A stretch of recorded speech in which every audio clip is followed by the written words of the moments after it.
Chapter 12 of Middlemarch by George Eliot. Recording by Margaret Espaillat.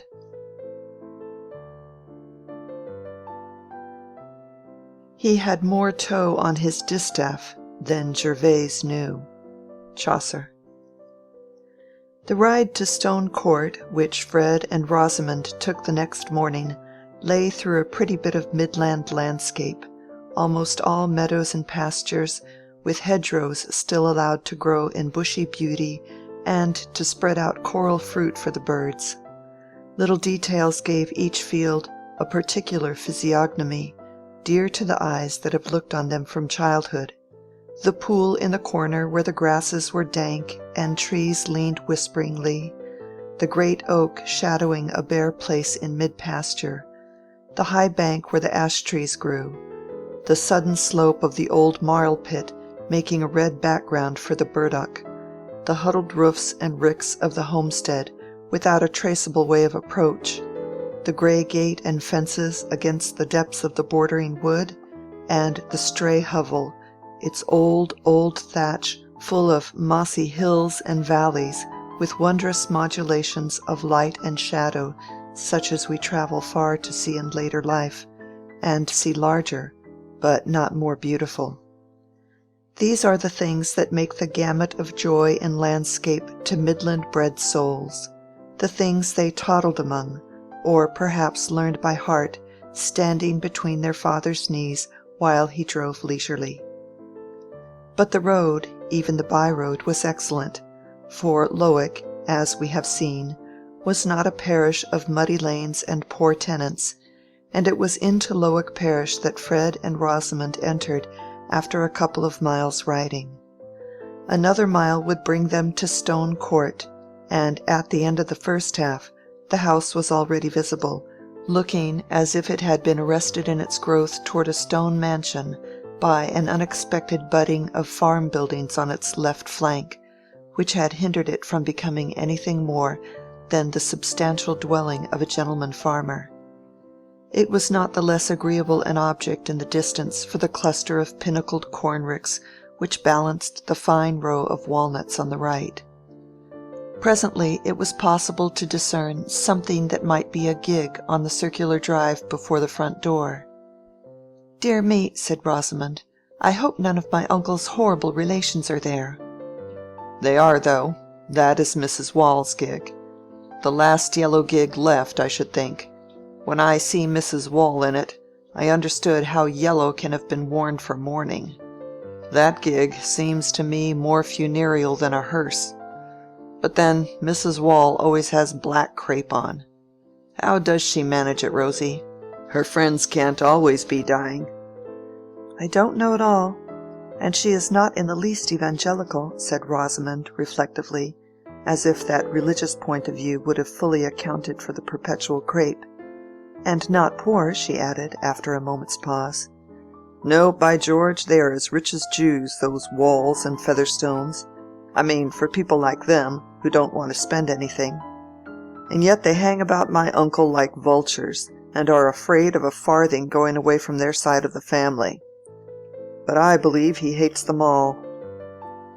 The Mrs. Waule, who was so far from being admirable in the eyes of these distant connections, had happened to say this very morning, not at all with a defiant air, but in a low, muffled, neutral tone, as of a voice heard through cotton wool, that she did not wish to enjoy their good opinion.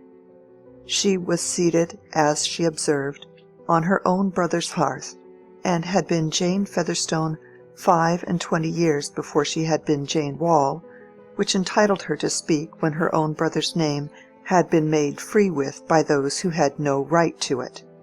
"What are you driving at there?" said Mr. Featherstone, holding his stick between his knees and settling his wig, while he gave her a momentary sharp glance, which seemed to react on him like a draught of cold air and set him coughing. Mrs. Waule had to defer her answer till he was quiet again, till Mary Garth had supplied him with fresh syrup, and he had begun to rub the gold knob of his stick, looking bitterly at the fire. It was a bright fire, but it made no difference to the chill-looking purplish tint of Mrs. Waule's face, which was as neutral as her voice, having mere chinks for eyes, and lips that hardly moved in speaking. "The doctors can't master that cough, brother. It's just like what I have, for I'm your own sister, constitution and everything. But, as I was saying, it's a pity Mrs. Vincey's family can't be better conducted." "Tch, you said nothing of the sort. You said somebody had made free with my name." "And no more than can be proved, if what everybody says is true. My brother Solomon tells me it's the talk up and down in Middlemarch how unsteady young Vincey is, and has been forever gambling at billiards since home he came." "Nonsense! What's a game at billiards? It's a good, gentlemanly game, and young Vincey is not a clodhopper. If your son John took to billiards now, he'd make a fool of himself." "Your nephew John never took to billiards or any other game, brother, and is far from losing hundreds of pounds, which, if what everybody says is true, must be found somewhere else than out of Mr. Vincey the father's pocket. For they say he's been losing money for years, though nobody would think so, to see him go coursing and keeping open house as they do. And I've heard say Mr. Bulstrode condemns Mrs. Vincey beyond anything for her flightiness, and spoiling her children so." "What's Bulstrode to me? I don't bank with him." "Well, Mrs. Bulstrode is Mr. Vincey's own sister, and they do say that Mr. Vincey mostly trades on the bank money, and you may see yourself, brother, when a woman past 40 has pink strings always flying, and that light way of laughing at everything. It's very unbecoming. But indulging your children is one thing, and finding money to pay their debts is another. And it's openly said that young Vincey has raised money on his expectations.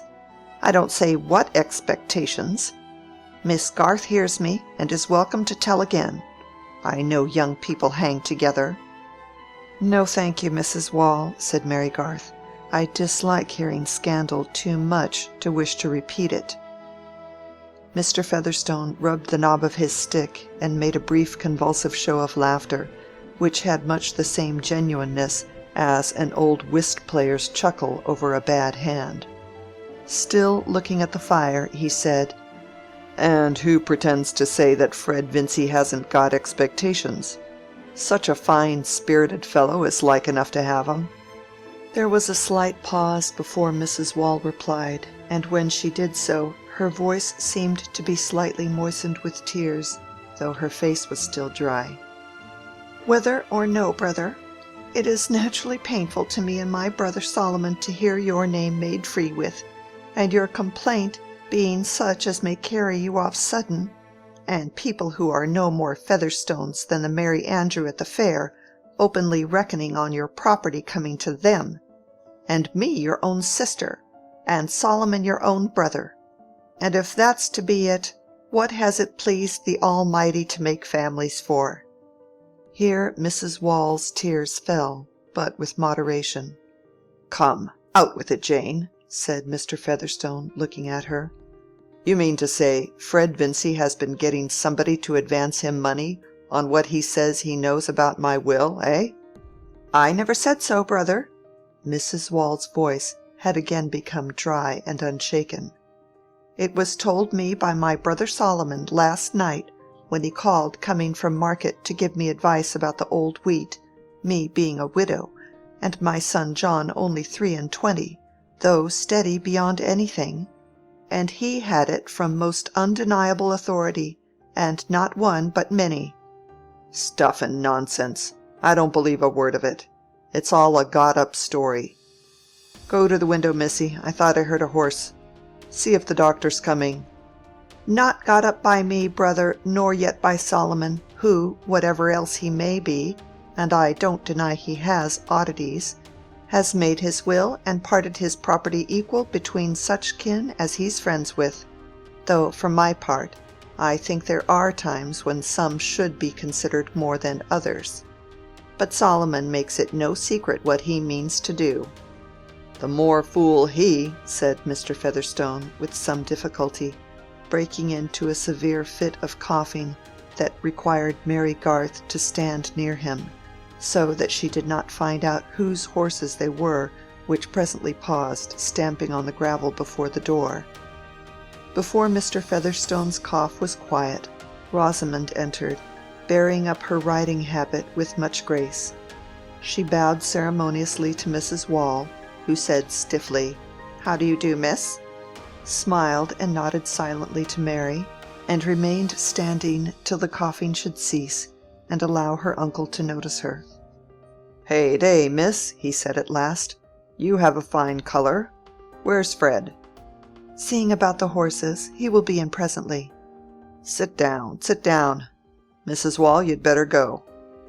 Even those neighbors who had called Peter Featherstone an old fox had never accused him of being insincerely polite, and his sister was quite used to the peculiar absence of ceremony with which he marked his sense of blood relationship. Indeed, she herself was accustomed to think that entire freedom from the necessity of behaving agreeably was included in the Almighty's intentions about families. She rose slowly, without any sign of resentment, and said in her usual muffled monotone, "Brother, I hope the new doctor will be able to do something for you. Solomon says there's great talk of his cleverness. I'm sure it's my wish you should be spared. And there's none more ready to nurse you than your own sister and your own nieces, if you'd only say the word. There's Rebecca and Joanna and Elizabeth, you know." Aye, I remember. You'll see I've remembered 'em all dark and ugly. They'd need have some money, eh? There never was any beauty in the women of our family, but the Featherstones have always had some money, and the Walls too. Wall had money too. A warm man was Wall. Aye, money's a good egg, and if you've got money to leave behind you, lay it in a warm nest. Goodbye, Mrs. Wall." Here Mr. Featherstone pulled at both sides of his wig as if he wanted to deafen himself, and his sister went away ruminating on this oracular speech of his.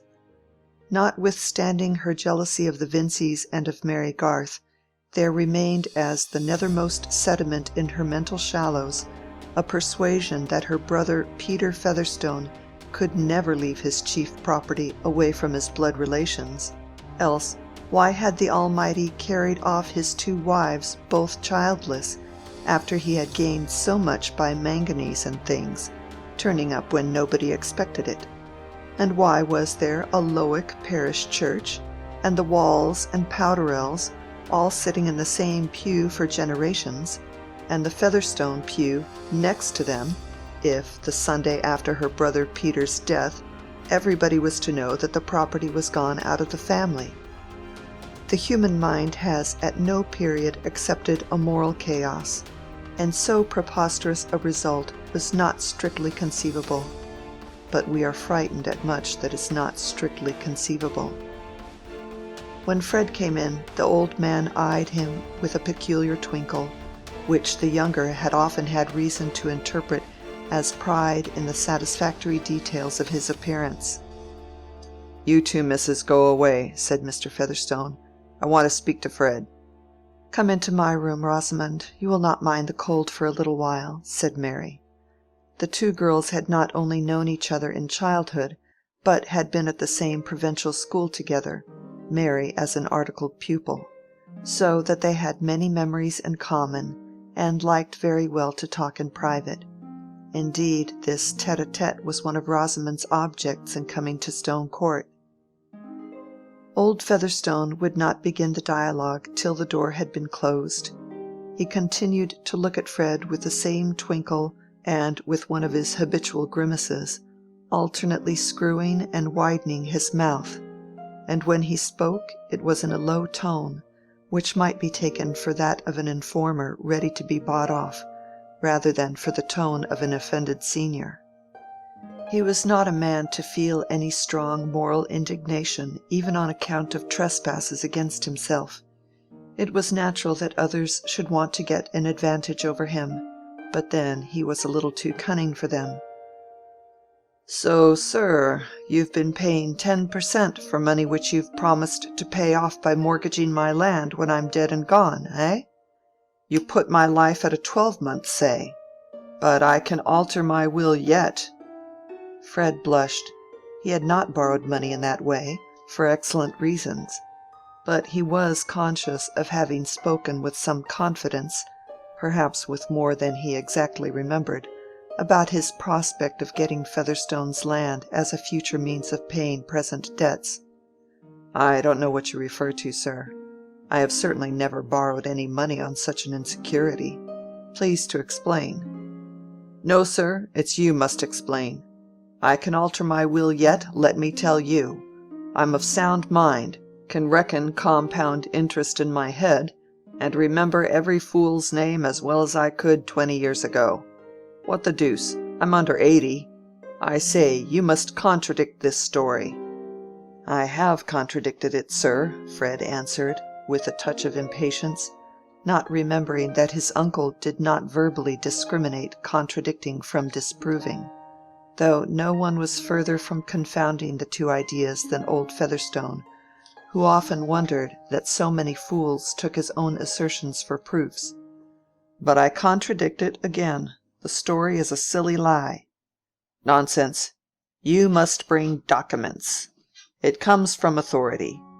Name the authority, and make him name the man of whom I borrowed the money, and then I can disprove the story." "It's pretty good authority, I think. A man who knows most of what goes on in Middlemarch. It's that fine, religious, charitable uncle of yours. Come now." Here Mr. Featherstone had his peculiar inward shake which signified merriment. "Mr. Bulstrode?" "Who else, eh?" "Then the story has grown into this lie out of some sermonizing words he may have let fall about me. Do they pretend that he named the man who lent me the money?" "If there is such a man, depend upon it Bulstrode knows him. But supposing you only tried to get the money lent, and didn't get it, Bulstrode'd know that too. You bring me a writing from Bulstrode to say he doesn't believe you've ever promised to pay your debts out of my land. Come now." Mr. Featherstone's face required its whole scale of grimaces as a muscular outlet to his silent triumph in the soundness of his faculties. Fred felt himself to be in a disgusting dilemma. "You must be joking, sir. Mr. Bulstrode, like other men, believes scores of things that are not true, and he has a prejudice against me. I could easily get him to write that he knew no facts in proof of the report you speak of, though it might lead to unpleasantness. But I could hardly ask him to write down what he believes or does not believe about me." Fred paused an instant, and then added, in politic appeal to his uncle's vanity, "That is hardly a thing for a gentleman to ask." But he was disappointed in the result. "I know what you mean. You'd sooner offend me than Bulstrode. And what's he? He's got no land hereabout that ever I heard tell of. A speculating fellow. He may come down any day when the devil leaves off backing him, and that's what his religion means. He wants God A'mighty to come in. That's nonsense. There's one thing I made out pretty clear when I used to go to church, and it's this: God A'mighty sticks to the land. He promises land and he gives land, and he makes chaps rich with corn and cattle. But you take the other side. You like Bulstrode and speculation better than Featherstone and land." "I beg your pardon, sir," said Fred, rising, standing with his back to the fire, and beating his boot with his whip. "I like neither Bulstrode nor speculation." He spoke rather sulkily, feeling himself stalemated. "Well, well, you can do without me, that's pretty clear," said old Featherstone, secretly disliking the possibility that Fred would show himself at all independent. "You neither want a bit of land to make a squire of you instead of a starving parson, nor a lift of £100 by the way. It's all one to me. I can make 5 codicils if I like, and shall keep my bank notes for a nest egg. It's all one to me." Fred colored again. Featherstone had rarely given him presents of money, and at this moment it seemed almost harder to part with the immediate prospect of bank notes than with the more distant prospect of the land. "I am not ungrateful, sir. I never meant to show disregard for any kind intentions you might have towards me. On the contrary." "Very good, then prove it. You bring me a letter from Bulstrode saying he doesn't believe you've been cracking and promising to pay your debts out of my land, and then, if there's any scrape you've got into, we'll see if I can back you a bit. Come now, that's a bargain. Here, give me your arm. I'll try and walk around the room." Fred, in spite of his irritation, had kindness enough in him to be a little sorry for the unloved, unvenerated old man, who, with his dropsical legs, looked more than usually pitiable in walking. While giving his arm, he thought that he should not himself like to be an old fellow with his constitution breaking up, and he waited good-temperedly, first before the window to hear the wonted remarks about the guinea-fowls and the weathercock, and then before the scanty bookshelves, of which the chief glories in dark calf were Josephus, Culpeper, Klopstock's Messiah, and several volumes of the Gentleman's Magazine.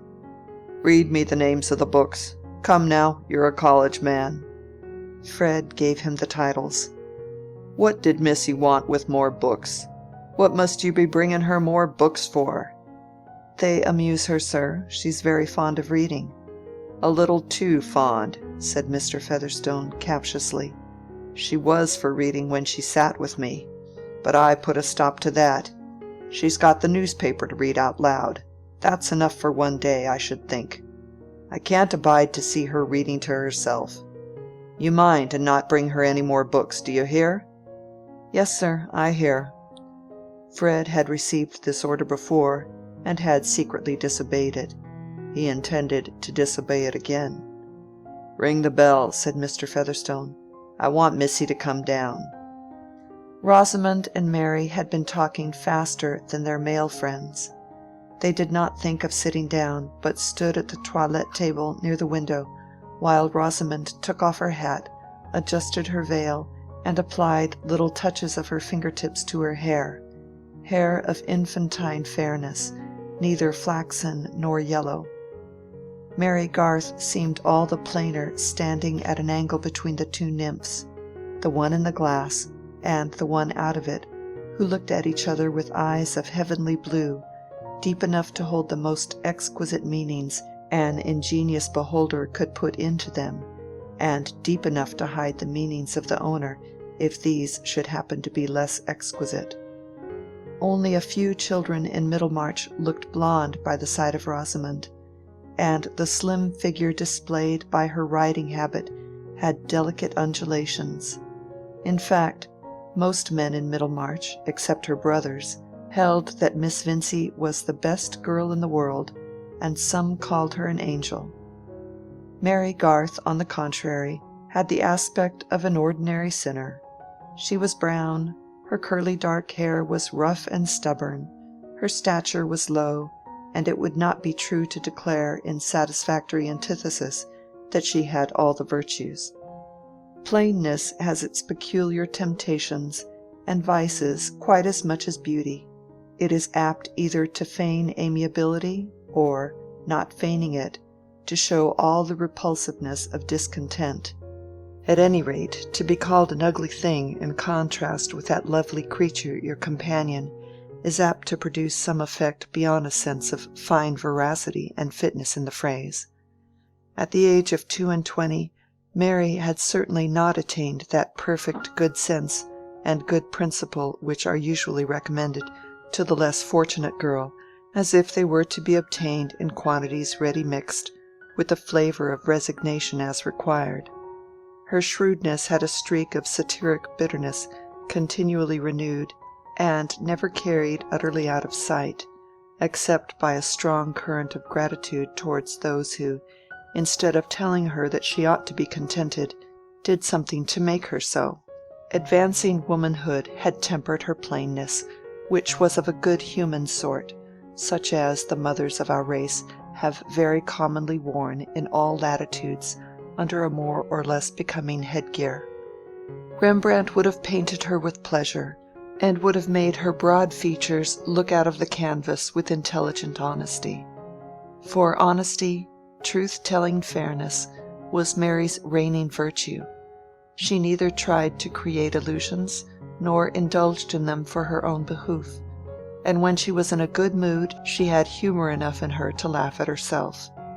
When she and Rosamond happened both to be reflected in the glass, she said laughingly, "What a brown patch I am by the side of you, Rosie.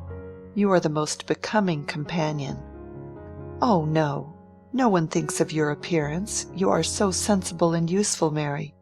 Beauty is of very little consequence in reality," said Rosamond, turning her head towards Mary, but with eyes swerving towards the new view of her neck in the glass. "You mean my beauty," said Mary, rather sardonically. Rosamond thought, "Poor Mary, she takes the kindest things ill." Aloud she said, "What have you been doing lately?" "Oh, minding the house, pouring out syrup, pretending to be amiable and contented, learning to have a bad opinion of everybody." "It is a wretched life for you." "No," said Mary curtly, with a little toss of her head. "I think my life is pleasanter than your Miss Morgan's." "Yes, but Miss Morgan is so uninteresting, and not young." "She is interesting to herself, I suppose, and I am not all sure that everything gets easier as one gets older." "No," said Rosamond reflectively. "One wonders what such people do without any prospect. To be sure, there is religion as a support. But," she added, dimpling, "it is very different with you, Mary. You may have an offer." "Has anyone told you he means to make me one?" "Of course not. I mean, there is a gentleman who may fall in love with you, seeing you almost every day." A certain change in Mary's face was chiefly determined by the resolve not to show any change. "Does that always make people fall in love?" she answered carelessly. "It seems to me quite as often a reason for detesting each other." "Not when they are interesting and agreeable. I hear that Mr. Lydgate is both." "Oh, Mr. Lydgate," said Mary, with an unmistakable lapse into indifference. "You want to know something about him," she added, not choosing to indulge Rosamond's indirectness. "Merely how you like him. There is no question of liking at present. My liking always wants some little kindness to kindle it. I am not magnanimous enough to like people who speak to me without seeming to see me." "Is he so haughty?" said Rosamond, with heightened satisfaction. "You know that he is of good family?" "No, he did not give that as a reason." "Mary, you are the oddest girl. But what sort of looking man is he? Describe him to me." "How can one describe a man? I can give you an inventory. Heavy eyebrows, dark eyes, a straight nose, thick dark hair, large solid white hands, and, let me see, oh, an exquisite cambric pocket-handkerchief. But you will see him.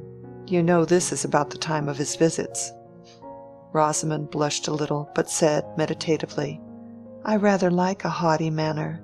I cannot endure a rattling young man."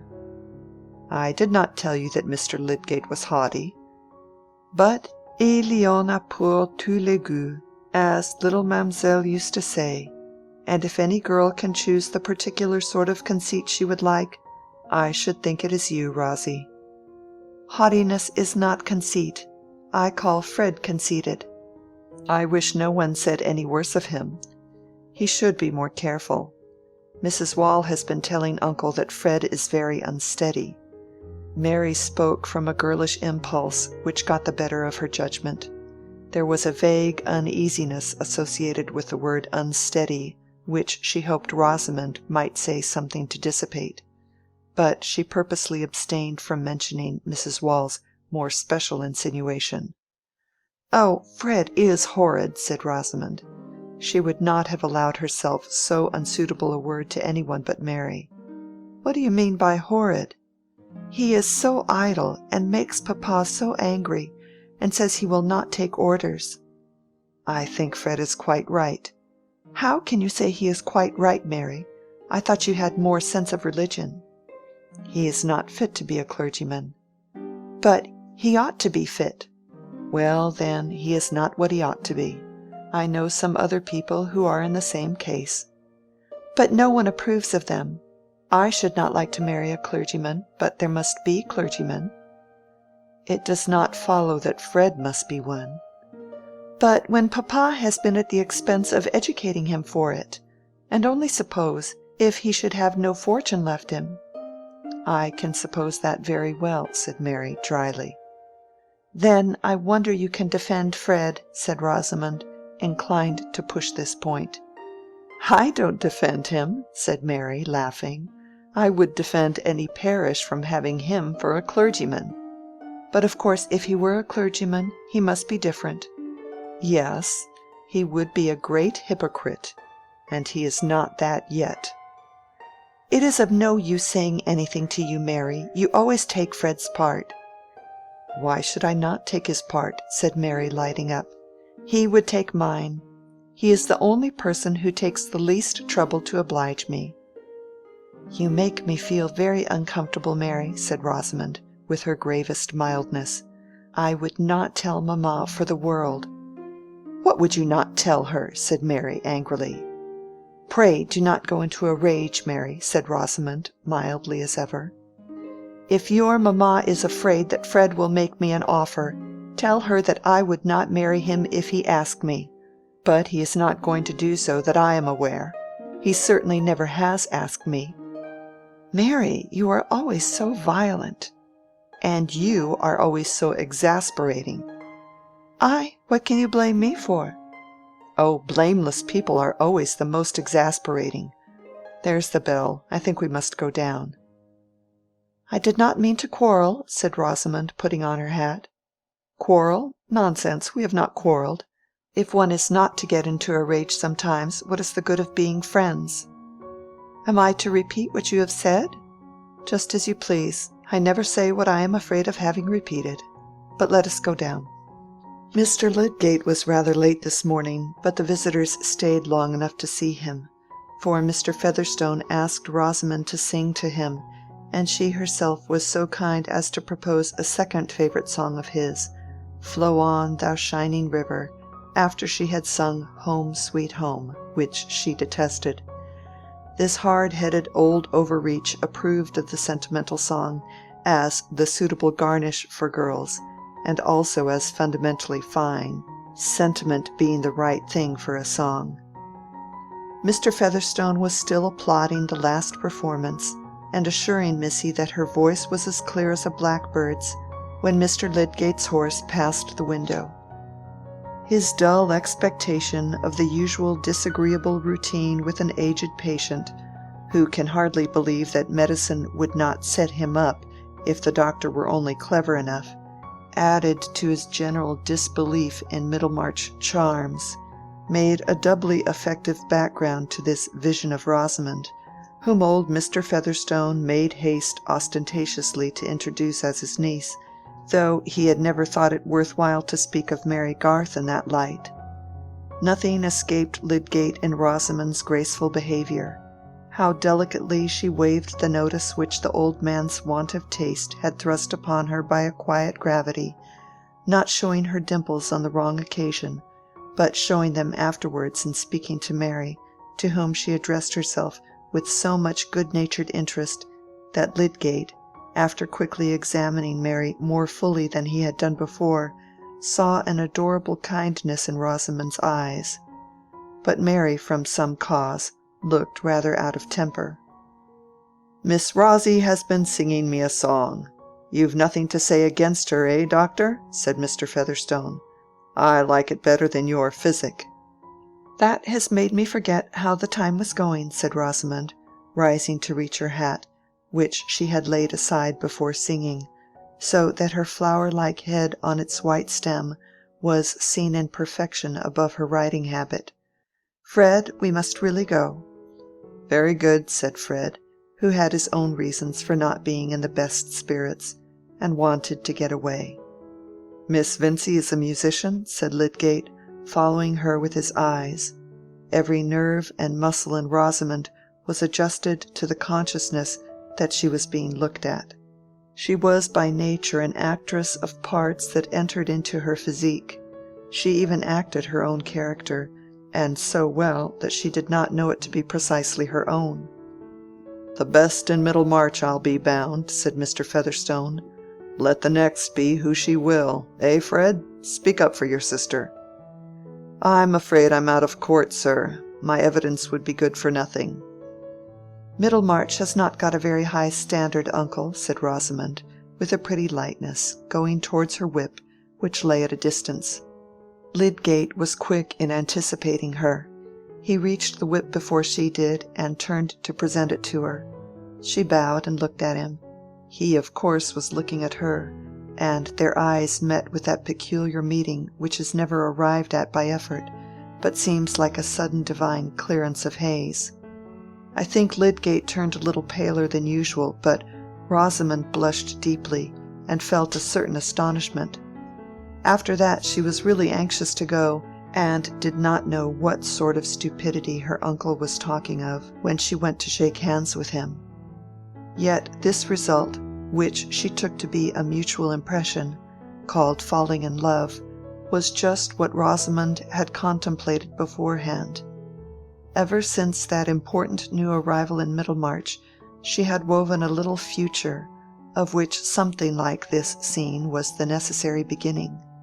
Strangers, whether wrecked and clinging to a raft, or duly escorted and accompanied by portmanteaus, have always had a circumstantial fascination for the virgin mind, against which native merit has urged itself in vain. And a stranger was absolutely necessary to Rosamond's social romance, which had always turned on a lover and bridegroom who was not a Middlemarcher, and who had no connections at all like her own. Of late, indeed, the construction seemed to demand that he should somehow be related to a baronet. Now that she and the stranger had met, reality proved much more moving than anticipation, and Rosamond could not doubt that this was the great epoch of her life. She judged of her own symptoms as those of awakening love, and she held it still more natural that Mr. Lydgate should have fallen in love at first sight of her. These things happened so often at balls, and why not by the morning light, when the complexion showed all the better for it? Rosamond, though no older than Mary, was rather used to be fallen in love with, but she for her part had remained indifferent and fastidiously critical towards both fresh sprig and faded bachelor. And here was Mr. Lydgate suddenly corresponding to her ideal, being altogether foreign to Middlemarch, carrying a certain air of distinction congruous with good family, and possessing connections which offered vistas of that middle-class heaven, rank, a man of talent also, whom it would be especially delightful to enslave.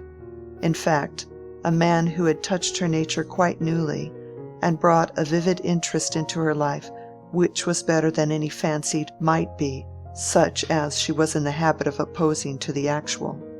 Thus, in riding home, both the brother and sister were preoccupied and inclined to be silent. Rosamond, whose basis for her structure had the usual airy slightness, was of remarkably detailed and realistic imagination when the foundation had been once presupposed, and before they had ridden a mile she was far on in the costume and introductions of her wedded life, having determined on her house in Middlemarch, and foreseen the visits she would pay to her husband's high-bred relatives at a distance, whose finished manners she could appropriate as thoroughly as she had done her school accomplishments, preparing herself thus for vaguer elevations which might ultimately come. There was nothing financial, still less sordid, in her provisions. She cared about what were considered refinements, and not about the money that was to pay for them. Fred's mind, on the other hand, was busy with an anxiety which even his ready hopefulness could not immediately quell. He saw no way of eluding Featherstone's stupid demand without incurring consequences which he liked less even than the task of fulfilling it.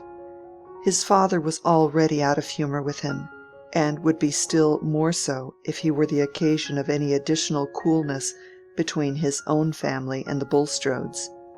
Then he himself hated having to go and speak to his uncle Bulstrode, and perhaps after drinking wine he had said many foolish things about Featherstone's property, and these had been magnified by report. Fred felt that he made a wretched figure as a fellow who bragged about expectations from a queer old miser like Featherstone, and went to beg for certificates at his bidding. But those expectations, he really had them, and he saw no agreeable alternative if he gave them up. Besides, he had lately made a debt which galled him extremely, and old Featherstone had almost bargained to pay it off. The whole affair was miserably small.